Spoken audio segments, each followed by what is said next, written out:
People think that their lot in life is a destiny. Like if you're in the lower 90% of American society instead of the top 10%, you're like, that's all I'll ever be. And you're stuck there. And you've convinced yourself that this was something I have to be born into a certain skill set or a certain talent.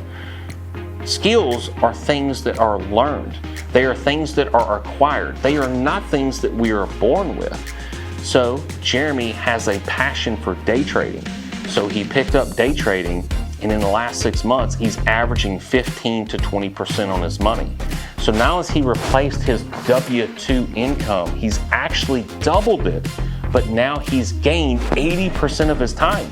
Because as a high school principal, he was working 60, 70 hours a week. Now as a day trader, he's working 30, maybe an hour a day, and he gets to do the rest, whatever he wants with his time. And in fact, instead of just sitting around on the couch, guess what he's doing? He's running 500 miles this month. That's what you get to do when you have free time.